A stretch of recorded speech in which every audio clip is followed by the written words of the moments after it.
Tata. আজকের ব্লগটা tata দিয়ে শুরু করছি, তার কারণ আমি মায়ের বাড়ি এসেছিলাম। তো এখন ফাইনালি আমি বাড়ি যাচ্ছি।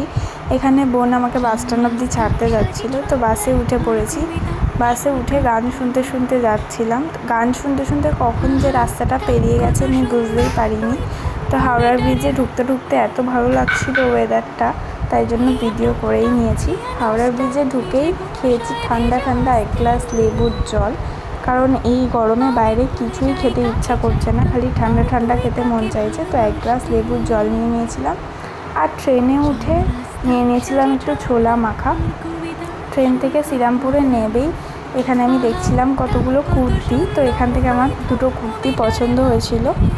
তো আমি এখান থেকে দুটো কুর্তি নিয়ে চলে গেছি বাড়ি। তো বাড়ি এসে এখানে খেতে বসে পড়েছি। তো বাবা রান্না করেছিল আলু দিয়ে মাছের তেল আর কাতলা কালিয়া। ভাতটা খেয়ে নিয়ে আমি এখানে বাসনগুলো মেজে নিচ্ছি।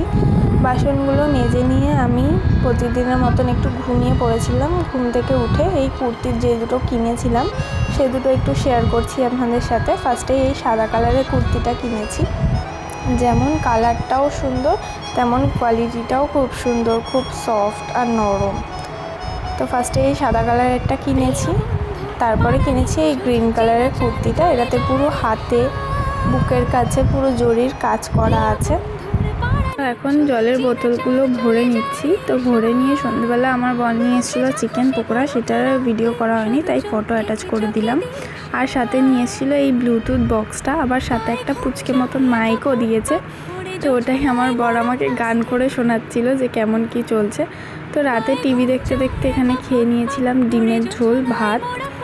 আর আমাদের বাড়ির পাশে একটা পুচকের জন্মদিন ছিল, তো ওখান থেকে দিয়ে গেছিলো রাইস আর চিলি চিকেন। তো এটা খেয়ে আজকের ভিডিওটা শেষ করছি।